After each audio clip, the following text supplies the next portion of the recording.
नमस्कार। Corona update सम्बन्धी विशेष कार्यक्रममा यहाँलाई हार्दिक स्वागत छ। म हुँ प्रकाश गिरी। कोरोना भाइरसको संक्रमण विश्वव्यापी रूपमा देखिएको हुनाले नेपालले पनि यसमा सतर्कता अपनाइरहेको छ र विश्वव्यापी रूपमा यसलाई कसरी निस्तेज गर्न सकिन्छ, नियन्त्रण गर्न सकिन्छ भनेर अहिले यसको भ्याक्सिन निर्माण गर्ने क्रममा रहेको छ विश्व र यो भ्याक्सिन तयार नभएसम्मको लागि अप्ठ्यारो पर्न सक्नेछ भनेर विश्वव्यापी रूपमा नै अब मानिसहरू लकडाउनमा बसेका छन्, तर विद्वानहरू वैज्ञानिकहरू चुप लागेर बसेका छैनन्। उनीहरू औषधि उपचारको खोजीमा लागिरहेका छन् र यसकारणले पनि यो खोज्नुपर्ने बेला भएको छ कि अहिले 3-4 महिनाको बीचमा धेरै मानिसहरूको मृत्यु भइसकेको छ। अहिलेसम्म 2,17,813 जना मानिसको मृत्यु भइसकेको छ भने 31,36,000 मानिसहरू यो रोगबाट सङ्क्रमित भइसकेका छन् र यो रोगले 2 दिन अलिकति कम मृत्यु भएको थियो, तर अहिले फेरि यो 24 घण्टाको बीचमा 6,365 जना मानिसको मृत्यु भएको छ र अमेरिकामा मात्रै 2,470 जना मानिसको मृत्यु भएको छ यो 24 घण्टाको बीचमा। विश्वकै आँकडाको कुरा गर्ने हो भनेदेखि अहिलेसम्म 2,17,813 जना मानिसको मृत्यु भएको छ र यो अमेरिका र युरोपको हामीले कुराकानी गरिरहेका छौँ। सबैभन्दा धेरै त्यहाँ सङ्क्रमण देखिएको छ र धेरै सङ्क्रमण देखिएको हुनाले त्यहाँ अलिकति चासो पनि प्रकट गरिएको छ। जर्मनीले अलिकति राम्रो सुधारको कामहरू गरेको छ, जसले गर्दाखेरि जर्मनीको अहिलेको चान्सलरको प्रशंसा पनि भइरहेको छ। यस्तो बेलामा शासकहरूले जब राम्रो काम गर्दछन्, जनहितकारी नीतिहरू ल्याउँदछन्, तब शासकहरू पपुलर पनि हुने गर्दछन्, जनताले स्याबासी पनि दिने गर्दछन्। जर्मनीको चान्सलरको अब राजनीतिक करियर धरापमा पर्यो भनिरहेको बेलामा अहिले उनको नेतृत्वको सर्वत्र प्रशंसा गरिएको छ। यस्तो खालको स्थिति जर्मनीमा छ र अमेरिकामा चाहिँ राष्ट्रपति डोनाल्ड ट्रम्पको आलोचना भइरहेको छ। उनले समयमै रोगको पहिचान गर्न नसकेको, त्यसमा तदारुकता अपनाउन नसकेको र त्यसलाई अलिकति उनले नजरअन्दाज गरेको भनेर आरोप पनि लागिरहेको छ। युरोप र अमेरिकामा यो रोगको सङ्क्रमण धेरै देखिएको छ, एसियामा अलिकति कम देखिएको छ र अफ्रिकाकै कुरा गर्ने हो भनेदेखि अफ्रिकामा यो रोगको सङ्क्रमण कम देखिएको छ। अहिलेसम्म त्यहाँ कुल 35,678 जना मानिसहरू सङ्क्रमित भएको देखिएको छ र 24 घण्टाको बीचमा 1,642वटा मात्रै नयाँ केस देखिएको छ र अहिलेसम्म पुरै अफ्रिकाभरि नै 1,527 जना मानिसको मात्र मृत्यु भएको छ र यो 24 घण्टाको बीचमा 59 जना मानिसको मृत्यु भएको छ अफ्रिकामा। र अफ्रिकाको अहिलेसम्म इजिप्टमा धेरै मानिसहरू त्यहाँ सङ्क्रमित भएका छन्, 5,000 मानिसहरू। साउथ अफ्रिकामा 4,996 जना मानिसहरू सङ्क्रमित भएका छन्। यसरी हेर्ने हो भनेदेखि मृत्यु पनि इजिप्टमा 359 जनाको भएको छ भनेदेखि मोरक्कोमा 165 जनाको, अल्जेरियामा 437 जनाको मृत्यु भएको छ। त्यसै गरी दक्षिण अमेरिकी मुलुकको कुरा गर्ने हो भनेदेखि दक्षिण अमेरिकामा पनि यस्तै खालको स्थिति रहेको छ। त्यहाँ 1,55,000 मानिसहरू सङ्क्रमित भएका छन् र अहिलेसम्मको मृत्यु हेर्ने हो भनेदेखि 7,568 जनाको पुगेको छ र त्यहाँ यसरी भनेको दक्षिण अमेरिकामा पनि यो कम देखिएको छ यो सङ्क्रमण। सबैभन्दा धेरै ब्राजिलमा देखिएको छ, त्यहाँ 72,000 मानिसहरू सङ्क्रमित भएका छन्। पेरुमा छ, त्यसपछि इक्वेडर अनि चिली, कोलम्बिया, अर्जेन्टिना, बोलिभियामा देखिएको छ बढी सङ्क्रमणको दर। भनेको युरोप र अमेरिकामा जति देखिएको छ अफ्रिकामा, एसियामा र दक्षिण अमेरिकामा त्यति देखिएको छैन यो कोरोना भाइरसको सङ्क्रमण। यो पनि वैज्ञानिकहरूको लागि खोजीको विषय बनेको छ। सम्पन्न मुलुकहरूको तुलनामा विपन्न मुलुकहरूमा कम देखिएको छ कोरोना भाइरसको सङ्क्रमण। किन होला? यो एउटा वास्तवमा आफैमा अध्ययनको विषय बनेको छ र नेपाल स्वयंले पनि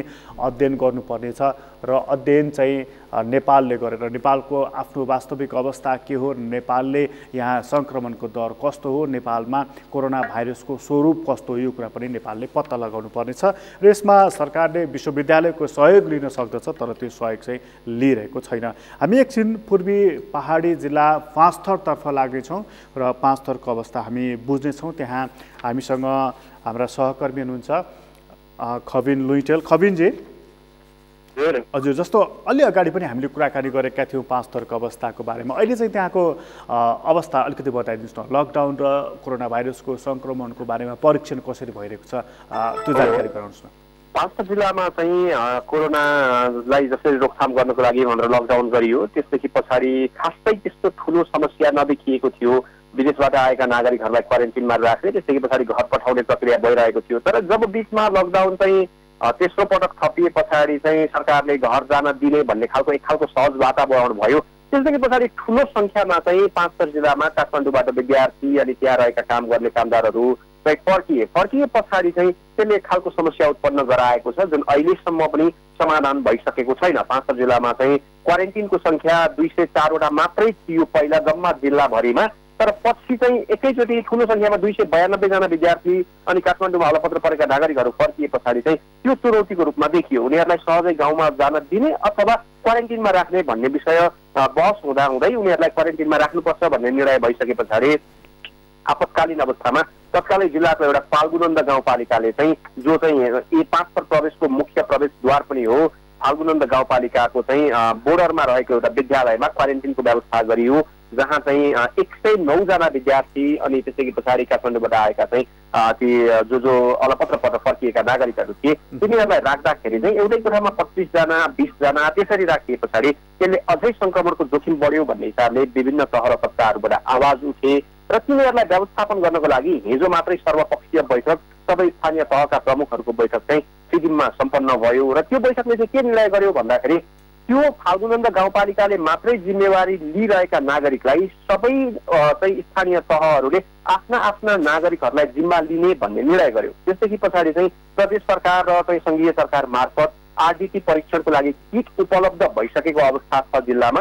त्यो आरडिटी परीक्षण गरेर त्यसदेखि पछाडि चाहिँ घर पठाउने अथवा थप के गर्ने भन्नेमा निर्णय गरिने भन्ने अपडेट छ अहिलेसम्मको। खबिन जस्तो अब उनीहरूलाई के गरिन्छ त? क्वारेन्टाइनमा राखिन्छ कि घर पठाइन्छ त? अब स्थानीय तहहरूले आफ्ना आफ्ना नागरिक जिम्मेवारी लिने भनेका छन्, जसो गर्दाखेरि चाहिँ जहाँ 109 जना रहेका छन् त्यो गाउँपालिकाका चाहिँ त्यहाँनिर जम्मा 46 जनाको मात्रै सङ्ख्या हो। 46 जना हुने बित्तिकै उनीहरूको लागि पर्याप्त क्वारेन्टिनको सङ्ख्या पनि पुग्छ, त्यहाँ सामाजिक दूरीको अवस्था पनि पुग्छ होइन। सबै कुरा चाहिँ त्यहाँ सुविधा पुग्ने भएको कारणले गर्दाखेरि उनीहरूलाई केही दिन अझै पनि क्वारेन्टिनमै राख्ने, आरडिटी परीक्षण मार्फत टेस्ट गर्ने अनि 2-3 दिन 3-4 दिन क्वारेन्टिनमा राख्ने र त्यसदेखि पछाडि चाहिँ घर पठाउने भन्ने गरेको स्थानीय सरकारले तयारी गरेको बुझिएको छ।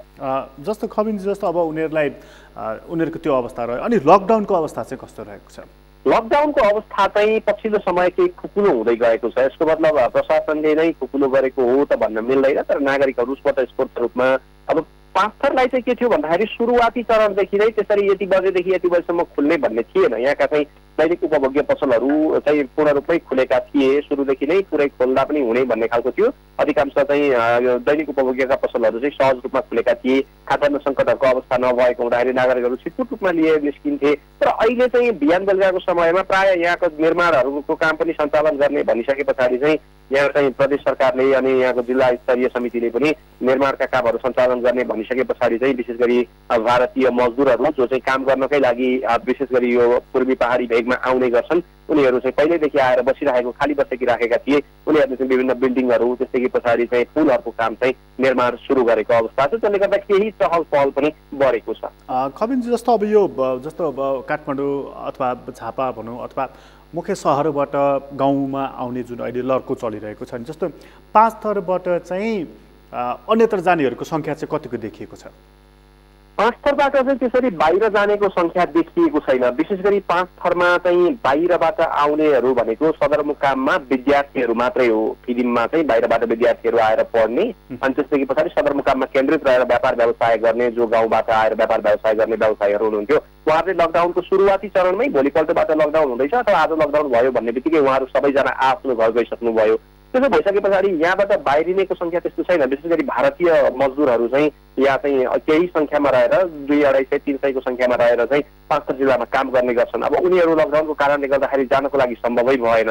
त्यसो भइसके पछाडि यहाँबाट बाहिरिनेको सङ्ख्या त्यस्तो छैन, तर समस्या चाहिँ यहाँ भित्रिनेहरूले गराउने हुन् कि भन्ने खालको आशंका छ। के भएछ भन्दाखेरि स्थानीय सरकारसँग समन्वय नगरिकनै काठमाडौँबाट चाहिँ मान्छेहरू पठाउने काम भएछ होइन।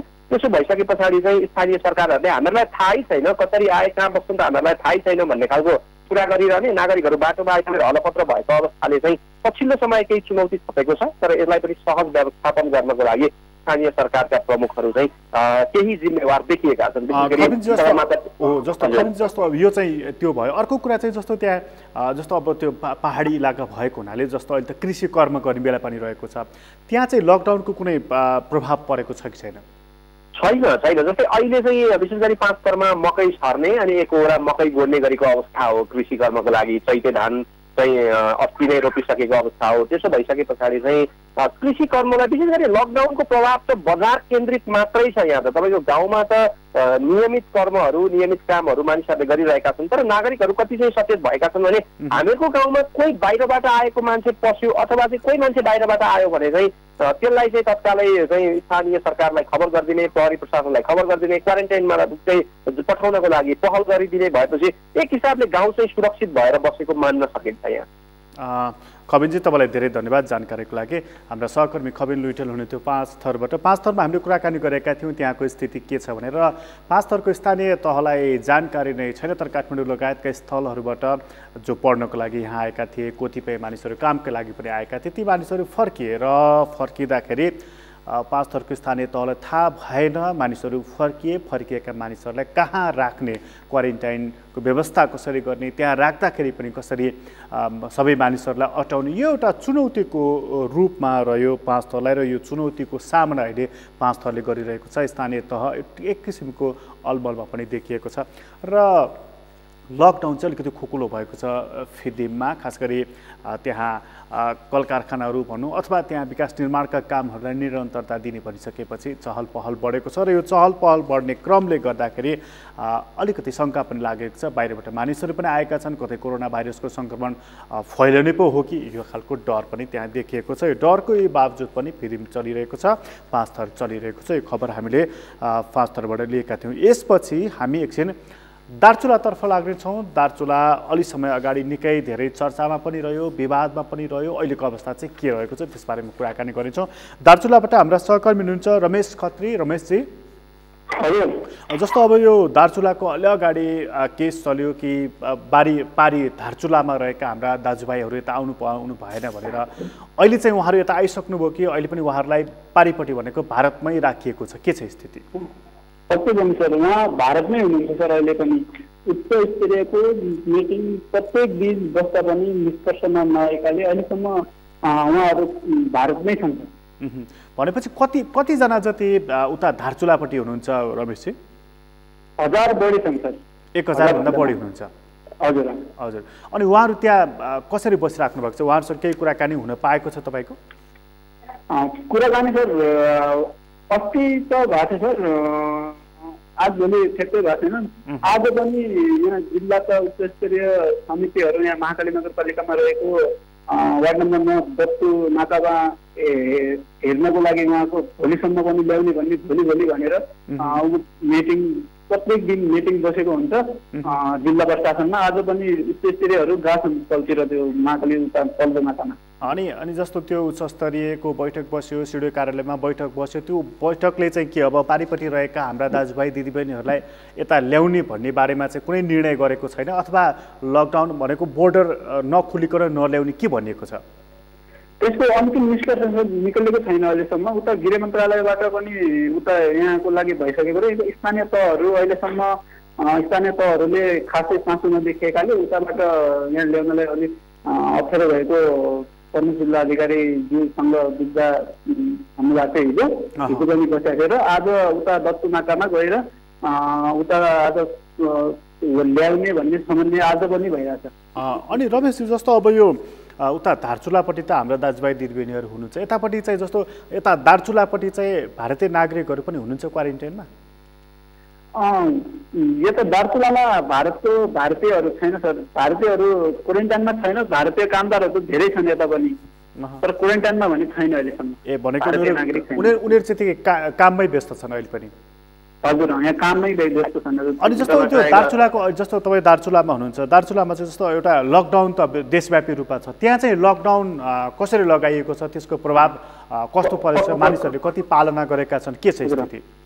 पक्कै पनि लकडाउनको पालना त लगभग भएकै थियो। हिजोबाट अलि लकडाउन अलिक खुकुलो पारिएको छ सर। हिजो प्रशासनको उच्च स्तरीय मिटिङले हिजोसम्म बिहान 7:30देखि 9 बजेसम्म पसलहरू खुल्थ्यो। त्यो खाद्यान्नको दुध अनि डेरी पसलहरू खुल्थ्यो भने हिजोको बैठकले आजबाट बिहान 7 बजेदेखि 10 बजेसम्म र बेलुकी 5 बजेबाट 7 बजेसम्म अलिक खुकुलो पारिएको छ सर।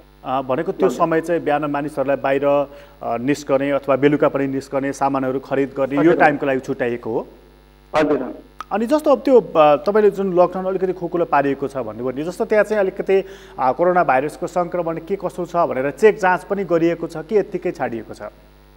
चेक जाँच त खासै गरिएको छैन सर। अब त्यो शङ्का लागेको व्यक्तिहरूको त क्वारेन्टाइनमा बसेकाहरूलाई मात्र क्वारेन्टाइनमा राख्छन् उताबाट मात्र गरेको छ। अनि काठमाडौँबाट, महेन्द्रनगरबाट अनि धनगढीबाट स्थानीय तहहरूले पहल गरेर प्रत्येक सबै स्थानीय तहहरूले दार्चुलाका 9वटा स्थानीय तहहरूले आफ्ना मान्छेहरूलाई यहाँ लिएर क्वारेन्टाइनमा राखेको छ। अनि जस्तो अब भनौँ न, जस्तो रमेशजी, जस्तो अब यो दार्चुलाको चाहिँ जस्तो अब अहिले त्यो लकडाउन अलिकति खुकुलो गरिएको छ भनेको छ। अनि जस्तो त्यहाँ अहिलेको मानिसहरूको उनीहरूको भनाइ चाहिँ के छ? जस्तो अहिले त अब विभिन्न खालको कृषि कर्ममा पनि लाग्नुपर्ने हो, कतिपय मानिसहरूको व्यवसाय पनि भयो, उनीहरू के भन्दैछन्? उनीहरूको भनाइ अब लकडाउन खुकुलो हुनुमा उनीहरू अलि त्यसै निराश जस्तो भइरहेछन्। किनभने अब देशमा बढ्दै गइरहेको छ, सङ्क्रमितको सङ्ख्याहरू बढ्दै गइरहेको छ भने कोही कसैमा देखियो भने हामीलाई पनि गर्ने हो कि भनेर स्थानीयहरू त्यस्तै अलिक निराशै छन्। अनि जस्तो अब त्यो त एकदम छिमेकी जिल्ला पर्यो, भारतसँग जोडिएको पनि पर्यो, बोर्डर त हाम्रो लक गरिएको छ होइन? अनि त्यो बोर्डर चाहिँ अलि लामो समय, जस्तो भारतमा धेरै सङ्क्रमितहरूको सङ्ख्या देखिएको हुनाले बोर्डर लामो समयसम्म खुल्दैन कि जस्तो पनि देखिएको छ। त्यसमा चाहिँ के छ प्रतिक्रिया मानिसहरूको? बोर्डरको लागि पनि ठिकै छ सर। उनीहरू अहिलेसम्म पनि मानिसहरू अब त्यो उता सीमाको पुलहरू नखुल्दिए पनि ठिकै हुन्थ्यो। अब उताबाट आत्मनिर्भर भएर यतै त्यो उता कोरोनाको इन्डियामा अब बढ्दो छ भारतमा, यहीँ अब यतैबाट भएर पनि यहाँ बरु यहाँको पसलहरू अलि खुलिदिएको भए, अलिक खुकुलो बढी भइदिएको भए हुन्थ्यो कि भन्ने स्थानीयहरू छ। धेरै धन्यवाद रमेशजी तपाईँलाई। हाम्रा सहकर्मी हुनुहुन्थ्यो रमेश खत्री दार्चुलाबाट। हामीले अलिकति जान्ने कोसिस गरेका थियौँ दार्चुलामा के अलि अगाडि चर्चामा आएको थियो कि पारिपट्टि दार्चुलामा नेपालीहरू करिब 1000को सङ्ख्यामा उतापट्टि क्वारेन्टाइनमा रहेका छन् र उनीहरू नेपाल प्रवेश गर्न पाउनु पर्यो। आफ्नो जन्मभूमि हो, आफ्नो थलो हो, त्यहाँ आउनु पाउनु पर्यो भनेर उनीहरूले माग राखेका थिए। तर बोर्डर पनि बन्द गरिएको र नेपालमा लकडाउन पनि गरिएको, भारतमा पनि लकडाउन गरिएको हुनाले उनीहरूलाई ल्याउन सकिँदैन। लकडाउनभन्दा पहिला बोर्डर खोल्नुपर्ने हुन्छ, बोर्डर खोलिएको छैन भनेर नेपाल सरकारले भनेको थियो। र अहिले पनि उनीहरू पारी भारतपट्टि नै छन्, धारचुला भनिन्छ, त्यहाँ नै छन् उनीहरू क्वारेन्टाइनमा। र अहिलेसम्म धारचुलापट्टि भएका मानिसहरू उतैपट्टि छन्, नेपाल आइपुगेका छैनन्, आउन सकेका छैनन्। कतिपय मानिसहरूले ज्यानकै जोखिम मोलेर पनि महाकाली नदीमा हाम फालेर पौडिँदै आएका थिए, जसलाई पनि पक्राउ गरिएको थियो। त्यस्तो खालको स्थिति दार्चुलामा बनेको थियो। लकडाउन चाहिँ दार्चुलामा अलिकति खुकुलो गरिएको छ भनेर हाम्रा सहकर्मीले जानकारी दिनुभएको छ। बिहान र बेलुकाको लागि समय छुट्याएको छ। त्यो समयमा मानिसहरूलाई बाहिर निस्कने, सामानहरू खरिद गर्ने यस्तो खालको समय छुट्याइएको छ। र नेपालपट्टि अर्थात् दार्चुलापट्टि भारतीयहरू छन्, उनीहरू कामदारको रूपमा छन्, काम गरिरहेका छन्, तर क्वारेन्टाइनमा चाहिँ उनीहरूलाई राखिएको छैन। उनीहरू निर्बाध रूपमा हिँड्ने डुल्ने आफ्नो काम गरिरहेका छन्। यस्तो खालको स्थिति रहेको छ दार्चुलाको। दार्चुला भारतसँग जोडिएको नेपालको जिल्ला हो र यो जिल्लाको बारेमा हामीले कुराकानी गऱ्यौँ। अब एकछिन हामी नेपालको दक्षिण भेगमा पर्ने पर्सातर्फ लाग्नेछौँ। वीरगन्जमा हाम्रा सहकर्मी हुनुहुन्छ आबिद हुसेन। आबिदजी।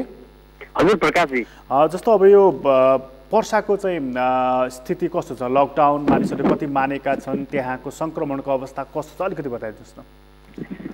प्रकाशजी, लकडाउनको प्रभाव यो देशव्यापी नै छ र वीरगन्जमा भने यो लकडाउनले गर्दा नागरिकहरूमा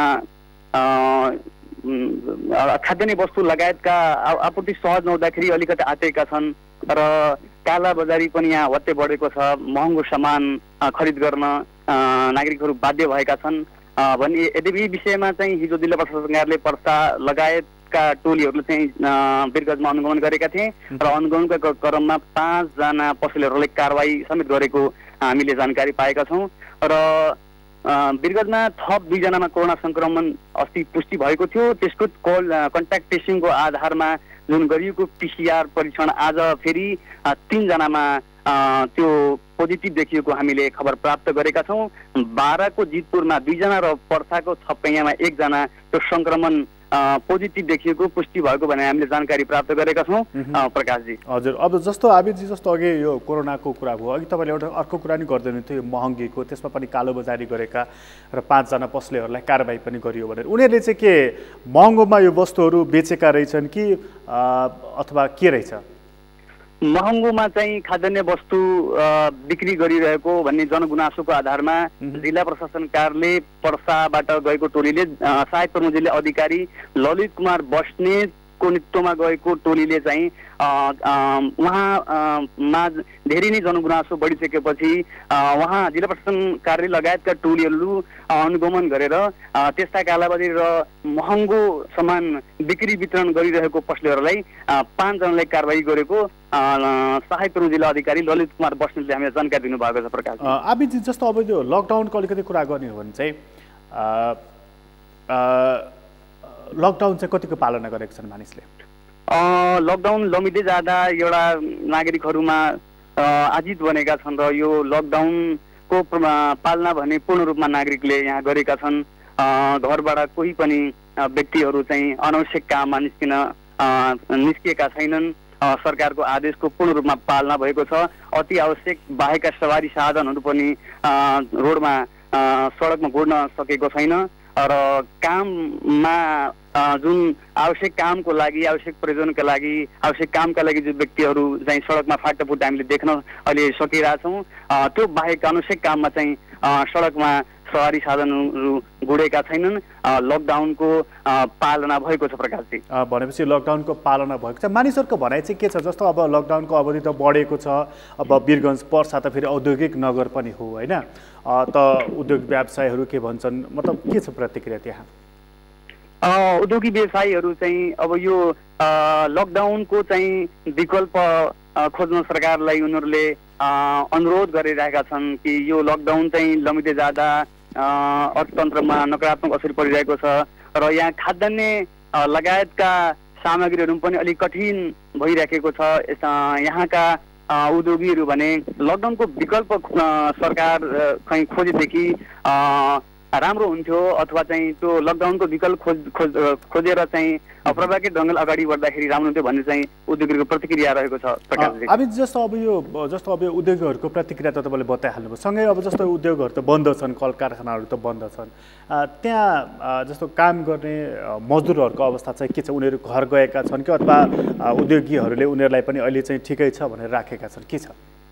प्रकाशजी उद्योगमा कार्यरत जति पनि कर्मचारी छन्, केही कर्मचारीहरू लकडाउन अगाडि नै घर फर्किसकेका छन् भने केही जुन लकडाउन भइसकेपछि जुन यहाँ मजदुरहरू कारखानामा उद्योगमा कार्यरत थिए उनीहरू चाहिँ आफ्नै निवासमा र केही मजदुरहरू चाहिँ कारखानाहरूमा चाहिँ उहाँले व्यवस्थित रूपमा राखिएको छ। प्रकाशजी आबिदजी तपाईँलाई धेरै धन्यवाद जानकारीको लागि। हाम्रा सहकर्मी आबिद हुसेन हुनुहुन्थ्यो वीरगञ्जबाट। पर्सा औद्योगिक नगर हो र औद्योगिक नगरमा उसै पनि चहल पहल हुने गर्दछ, तर यो 2 महिना यतादेखि कोरोना भाइरसको सङ्क्रमण नेपालमा अलिकति चरम देखियो र लकडाउनकै पनि करिब 34-35 दिन भइसकेको छ। यस बिचमा त्यहाँको अवस्था के छ भनेर हामीले जान्ने कोसिस गरेका थियौँ। पर्सा त्यस्तो ठाउँ पनि हो जहाँबाट केही मानिसहरू अन्यत्र हिँडेका थिए जसमा कोरोना भाइरसको सङ्क्रमण पनि देखिएको थियो र त्यो पर्साको अवस्था अहिले कस्तो छ भनेर हामीले कुराकानी गरेका थियौँ। पर्सामा चाहिँ कोरोना भाइरसको सङ्क्रमणको खतरा एउटा र अर्को महत्त्वपूर्ण कुरा चाहिँ त्यहाँ व्यापारीहरूले कालोबजारी गर्न थालेछन्, जसले गर्दाखेरि मानिसहरू निकै धेरै चिन्तित भए। उनीहरूकै गुनासोको आधारमा छापा मार्दाखेरि कालोबजारी भएको पुष्टि भयो, जसले गर्दा 5 जना व्यापारीहरूलाई छापा मारिएको छ, पक्राउ गरिएको छ र यो कालोबजारी सङ्कटको बेलामा सहयोग पो गर्नुपर्छ, सङ्कटको बेलामा झन् अप्ठ्यारो पार्ने र त्यसैमा नाफा कमाउने मानिसहरू ठिक होइन भनेर भनिराख्नुपर्ने विषय होइन, तर यस्तै भएको छ। पर्सामा र कालोबजारी अन्यत्र पनि भएका खबरहरू आइ नै रहेका छन्। महँगो मूल्यमा सामानहरू बिक्री गर्ने क्रमहरू पनि बढिरहेका छन्। यसलाई पनि सरकारले नियन्त्रण गर्नुपर्नेछ र यसै गरी अनुगमन पनि अगाडि गर्दै लैजानुपर्नेछ। यसपछि हामी एकछिन रौतहटतर्फ लाग्नेछौँ। रौतहटमा त्यहाँ कोरोना भाइरसको सङ्क्रमण देखिएको छ, सङ्क्रमित पनि भेटिएका छन् र त्यसबारेमा हामी कुराकानी गर्नेछौँ। हाम्रा सहकर्मी हुनुहुन्छ रत्न अधिकारी। रत्नजी, हजुर, जस्तो अब त्यहाँ कोरोना भाइरसबाट सङ्क्रमित मानिसहरू देखिए, उनीहरूको अवस्था कस्तो छ? यहाँ हिजो बिहान मात्रै काठमाडौँबाट प्राप्त भएको जानकारी अनुसार भारतबाट आएका 2टा युवकहरू जो देवाई गोनाई वडा नम्बर 1 तरुनिया गाउँका थिए र 35 वर्षीय पुरुष, उनलाई कोरोना भाइरस भएको प्रमाणित केटुले गरिसकेपछि र अर्को एकजना वृन्दावन नगरपालिका वडा नम्बर 9 हुसा टोल का अर्का एक 24 वर्षीय युवकमा कोरोना भाइरस सङ्क्रमण देखिएपछि निजहरूलाई हिजो अबेरसम्म 7सम्ममा विगत पुर्याइएको छ र उनीहरूको चाहिँ नारायणी उपक्षेत्रीय अस्पताल विगतमा चाहिँ उपचार भइरहेको छ। अनि उनीहरूको उपचार भइरहेको छ र अब जस्तो यसरी सङ्क्रमित देखिसकेपछि रौतहटवासीहरूको प्रतिक्रिया चाहिँ के छ? उनीहरूको अवस्था चाहिँ कस्तो छ? यहाँ गत 14 गते जिल्ला प्रशासन कार्यालय रौतहटले बजारहरू 11 बजेदेखि 2 बजेसम्म खोल्ने, अलिकति ठुलो गर्ने हो कि भनेर चाहिँ पहिला केही समय अगाडि पनि एकजना सङ्क्रमित देखिएको थियो। हालसम्म 3 जना रौतहटमा चाहिँ कोरोना भाइरस सङ्क्रमण देखिएको र एकजना 2 दिन अघि मात्रै विगतबाटै नै विषय भएर निको भएर घर फर्किएपछि अलि खुकुलो गरी 14 गते जिल्ला प्रशासन कार्यालयले 11 बजेदेखि 2 बजेसम्म बजारहरू, खाद्यान्न र तरकारी, भेटनरीहरूको पसलहरू खोल्ने भनेर निर्णय गरेर सूचना सार्वजनिक गरिएको थियो भने हिजो फेरि पुनः 2 जनामा सङ्क्रमण देखिएको खबरसँगै जिल्ला प्रशासन कार्यालयले त्यो निर्णयलाई फिर्ता लिएर पुरा जिल्लाभरि नै व्यापक रूपमा लकडाउन चाहिँ थोडा बनाइएको छ र जुन रौतहटको 2टा टोला, जुन देवाई गोनाई वडा नम्बर 1 को तरुनिया गाउँ र वृन्दावन नगरपालिका वडा नम्बर 1 हुसामा हिजो नै जिल्ला प्रशासन कार्यालयले 2टा गाउँलाई सिलबन्दी गरेर कडा निगरानी गरिराखेको छ भने उनीसँग सम्पर्कमा आएका व्यक्तिहरूसँग करिब 30-35 जना, 2 जनाको गरेर 30-35 जनासँग सम्पर्कमा आएको भन्ने कुरा जानकारी प्राप्त हुनसाथ यी सबै व्यक्तिहरूलाई चाहिँ सम्पर्क गरेर उनीहरूको चाहिँ बिहानसम्ममा सबैजनाको चाहिँ परीक्षण चाहिँ स्वास्थ्य परीक्षण चाहिँ गरि पनि सकेको छ। हजुर, जस्तो अब त्यसरी स्वास्थ्य उनीहरूसँग जोडिएका मानिसहरू, उनीहरूसँग सम्पर्क भएका मानिसहरूको पनि स्वास्थ्य परीक्षण गरेको छ, त्यसको रिपोर्ट चाहिँ के आएको छ रत्नजी? हजुर, वृन्दावन नगरपालिका वडा नम्बर 9 का युवक चन्द्रनिगापुरमा रहेको क्वारेन्टाइनमा 14 दिन राखेर 6 गते घर पठाइएको थियो र प्रादेशिक 2 जनाको स्वास्थ्य परीक्षण प्रादेशिक अस्पताल जनकपुरमा गरिएको र 2 जनाको चाहिँ नेगेटिभ रिपोर्ट आएपछि उनीहरूलाई घर पठाइएको र एकजना चाहिँ क्वारेन्टाइनमै रहेको थियो भने काठमाडौँमा पठाएको रिपोर्ट अनुसार 2 रिपोर्ट पोजिटिभ आइसकेपछि उनीहरूलाई फेरि सम्पर्कमा आएर उनीहरूसँग सम्बन्धित सबैजनालाई चाहिँ हिजो नै बेलुका अबेरसम्म प्रहरी, स्थानीय प्रशासन, नगरपालिकाको पहलमा चाहिँ सम्पर्कमा ल्याएर स्वास्थ्य परीक्षण पनि गरिसकेको छ।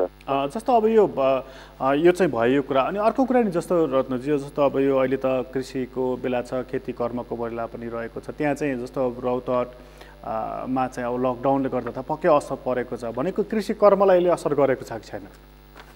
हजुर, कृषि कार्यहरू गाउँमा भित्री गाउँहरू, सहर बजार एरिया पुरा पूर्ण रूपमा नै, जस्तै चन्द्रनिगापुर गौत बजार पूर्ण रूपमा नै ठप्प पारिएको छ र रौतहट जिल्लासँग जोडिएका आसपासका सीमावर्ती क्षेत्रहरूमा पनि निकै कडाइ गरिएको छ भने सर्लाहीसँग, बारासँग जोडिएका सीमावर्ती क्षेत्रमा पनि अब दावा निकै कठिनाइ कडाइ गरिएको छ भने गाउँमा खेतीपातीहरू अहिले भन्ने हो भने प्राय गरी मकैको सिजन छ, मकै कृषि उत्पादनमा मकैको उत्पादन हुन्छ र त्यो गाउँमा बसेर कृषि कार्य गर्न चाहिँ अलिकति प्रशासन पनि छुट्नै दिइरहेको छ। रत्नजी तपाईँलाई धेरै धन्यवाद जानकारीको लागि। हाम्रा सहकर्मी रत्न अधिकारी हुनुहुन्थ्यो रौतहटबाट। रौतहटको अवस्था हामीले बुझ्न कोसिस गरेका थियौँ। रौतहटमा लकडाउन अलिकति खुकुलो गरिएको थियो, तर 2 जना कोरोना सङ्क्रमित मानिसहरू भेला परिसकेपछि फेरि त्यहाँ टाइट गरिएको छ रौतहटमा र अहिले त्यहाँ कडाई गरिएसँगै अब जस्तो 2 जना मानिसहरूसँग सम्पर्कमा आएका अन्य व्यक्तिहरूको पनि कोरोना परीक्षण हुन थालेको छ र कोरोना भाइरसबाट सङ्क्रमित अरू मानिस छन् कि भनेर पनि हेर्न थालिएको छ। करिब करिब 35 देखि 40 जना थप मानिसहरूको त्यहाँ परीक्षण पनि गरिएको छ र यसरी रौतहट अहिले फेरि चनाखो भएको छ। त्यहाँ 2 जना मानिसको कोरोना भाइरसबाट सङ्क्रमित भएको पुष्टिसँगै अलिकति वातावरण बेग्लै प्रकारको बन्न थालेको छ रौतहटको। हामी एकछिन अछामतर्फ लाग्नेछौँ। अब अछामको स्थिति के रहेको छ कुराकानी गरेछौँ। हाम्रा सहकर्मी हुनुहुन्छ सुशील भण्डारी। सुशीलजी, अब जस्तो यो अछामको अवस्था चाहिँ जस्तो पहिला सुरुमा जानु कि जस्तो काठमाडौँ, धनगढी अथवा नेपालगञ्ज लगायतका ठाउँबाट त्यहाँ फर्कने मानिसहरूको कतिको चाप देखिएको छ? एकदमै प्रकाशजी, हिजो र आज करिब 1-2 दिनको तुलनामा करिब 100-200 जनाभन्दा बढीको संख्यामा अहिले काठमाडौँ, नेपालगञ्ज, धनगढीबाट आइरहेका छन्। उनीहरूलाई सुरक्षित सम्बन्धित स्थानीय तहले उनीहरूको घरसम्म पुर्याउने व्यवस्था गरेको छ। त्यसैगरी अछामका 10वटै स्थान तहमा रहेका बाहिरी जिल्लामा अध्ययनरत विद्यार्थीहरूलाई अहिले ल्याउने क्रम जारी छ। स्थानीय तहले ल्याएर सम्बन्धित आफ्नो उनीहरूको घरमा पुर्याउने गरेको छ भने बाहिरी ठाउँबाट, बाहिरी देशबाट आएका यदि कोही छन् भने उनीहरूलाई क्वारेन्टाइनमा राख्ने क्रम पनि रहेको छ। त्यसैगरी अछामको मङ्गलसेन नगरपालिकामा केही दिन पहिले मात्र भारतबाट आएका करिब 51 जनालाई क्वारेन्टाइनबाट समय पुरा भएर उनीहरूलाई घर सम्बन्धित स्थानीय तहले लिएर उनीहरूलाई घरमा पुर्याइसकेको छ भने अहिले पनि तुर्मासाट गाउँपालिकाले मजदुरहरू जुन बाहिरी जिल्लामा काम गरेका मजदुरहरू छन् उनीहरूलाई ल्याएर अहिले कसैलाई होम क्वारेन्टाइनमा राखिएको छ भने कसैलाई गाउँपालिकाले स्थापना गरेको क्वारेन्टाइनमा राखिएको छ। विभिन्न गाउँपालिकाका विभिन्न वडाहरूमा निर्माण गरिएका क्वारेन्टाइनमा पनि राखिएको खबर प्राप्त भएको छ। सुशीलजी, जस्तो अब त्यहाँ क्वारेन्टाइनमा चाहिँ जस्तो अब अछामबाट त भारतमा पनि काम गर्न जाने मानिसहरू धेरै हुन्छन्, त्यहाँबाट फर्केका मानिसहरूलाई जसलाई चाहिँ क्वारेन्टाइनमा राखिएको थियो उनीहरू अहिले क्वारेन्टाइनमै छ कि घरमा फर्किसके? उनीहरूलाई करिब 21 दिन क्वारेन्टाइनमा राखिए पश्चात उनीहरूलाई सम्बन्धित गाउँपालिका, नगरपालिकाले उनीहरूलाई घरसम्म छोडिसकेको छ र उनीहरूले आफ्नो समय अवधि पुरा गरेर उनीहरूलाई घरमा छोडिएको हो। र अहिले कुनै पनि कोही त्यस्ता व्यक्तिहरू भारतबाट आएका छन् भने उनीहरूलाई क्वारेन्टाइनमा राख्ने गरेको छ स्थानीय तहहरूले।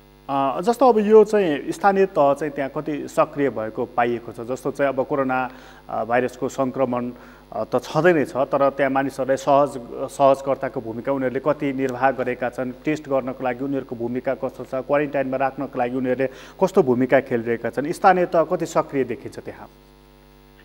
एकदमै स्थानीय तह निकै सक्रिय रूपमा लागि परेका छन्। हिजो मात्र जुन पञ्चदेउल विनायक नगरपालिकाले नगर प्रमुख आफै गएर जुन बाहिरी ठाउँबाट आएका, बाहिरी जिल्लाबाट आएका केही व्यक्तिहरूलाई उनकै घरमा पुगेर प्रहरी मार्फत सम्झाइ बुझाइ गरेर उनीहरूलाई जुन नगरपालिकाले स्थापना गरेको क्वारेन्टाइनमा राखिएको छ। त्यसै गरी अन्य स्थानीय तहमा पनि बाहिरी ठाउँबाट, बाहिरी जिल्लाबाट, बाहिरी देशबाट आएका व्यक्तिहरूलाई उनीहरूलाई सोधेर उनीहरू घरमै पुगेर पनि क्वारेन्टाइनमा राख्ने वातावरण स्थानीय सरकारले मिलाइरहेको छ। भनेपछि स्थानीय तह त्यहाँनिर सक्रिय नै देखिन्छ। अनि जस्तो अब यो सदरमुकाम आसपास लगायतका ठाउँहरूमा चाहिँ लकडाउनको प्रभाव कस्तो परेको छ? पक्कै पनि जुन मङ्गलसेनको सदरमुकाम, अछामको सदरमुकाम मङ्गलसेनमा करिब अब 1 महिनाभन्दा धेरै बेसीको आवत जावत निकै ठप्प रहेको छ र सवारी साधनहरू समेत चल्न सकिरहेका थिएनन्। जुन जिल्लाबाट ग्रामीण भेगमा जाने दैनिक चल्ने सवारी साधनहरू ठप्प छन्। जनताको जनजीवनमा पर्ने असर एकदमै रहेको छ र जनताले जुन दैनिक रूपमा आफूले उपभोग गर्ने सामान हुन् त्यसको लागि चाहिँ त्यति समस्या परेको छैन र जुन अत्यावश्यक सहितका सुविधाहरू जुन राहतका लागि पसलहरू खोल्ने गरेको छ, खाद्यान्नका लागि जुन पसलहरू खोल्ने गरेको छ भने अन्य होटेलहरू, अन्य पसलहरू निकै बन्द गरिएको छ र आवत जावतमा निकै समस्या नै छ। अनि जस्तो अब त्यहाँ जस्तो अब तपाईँले भन्नुभयो नि खाद्यान्नको खास समस्या त देखेको छैन, अत्यावश्यक वस्तुहरू आउन दिएको छ भनेर, तर जस्तो अघि हामी अलि कुराकानी गऱ्यौँ वीरगञ्जमा त्यहाँ कालोबजारी भयो भनेर व्यापारीहरूलाई नै कारबाही गरिएको छ। त्यहाँ चाहिँ कालोबजारी कतिको भएको छ अथवा छैन? जुन अछाम जिल्लाका खाद्यान्न पसलहरूबाट कालोबजारी भएको भन्ने जुन उपभोक्ताहरूले भनिरहेका छन्, जुन प्रति कट्टा चामलमा पनि 200-300 रुपियाँ एक्स्ट्रा बढाएर लग्ने, हरेक कुरामा एक्स्ट्रा बढाएर लगेको भनेर उपभोक्ताहरूले भनेका छन्। र प्रशासनले पनि हामीले त्यस्ता अहिलेसम्म भेटाएको छैनौँ, कालोबजारी गरेको छैन भनेर प्रशासनले चाहिँ भन्ने गरेको छ। सुशीलजी, तपाईँलाई धेरै धन्यवाद जानकारीको लागि। हाम्रो सहकर्मी सुशील भण्डारी हुनुहुन्थ्यो अछामबाट। अछामको अवस्थाको बारेमा हामीले कुराकानी गर्दै थियौँ। पहाडी जिल्ला हो सुदूरपश्चिमको, र त्यो पहाडी जिल्लामा हामीले कुराकानी गर्दाखेरि जस्तो त्यहाँ लकडाउन छ र लकडाउनको पालना पनि भएको छ र स्थानीय तह त्यहाँ अलिकति सक्रिय भएको देखिएको छ, जसले गर्दाखेरि मानिसहरूलाई क्वारेन्टाइनमा राख्ने, त्यहाँ क्वारेन्टाइनको अवधि बिताइसकेका मानिसहरूलाई घर फर्काउने, यो काममा सहजकर्ताको भूमिका पनि स्थानीय तहले खेलिरहेको छ, जसले गर्दाखेरि मानिसहरूलाई सहज वातावरण पनि बनिरहेको छ। यो थियो नेपालको अवस्था, कोरोना भाइरसको र कोरोना भाइरसले पारेको असरको बारेमा पनि हामीले कुराकानी गरिरहेका थियौँ। कोरोना अपडेट सम्बन्धी यो विशेष कार्यक्रम अहिलेलाई यति नै। कार्यक्रमबाट म प्रकाश क्रीडा बिदा दिनुहोस्। सगरमाथा टेलिभिजन हेर्दै गर्नुहोला। नमस्कार।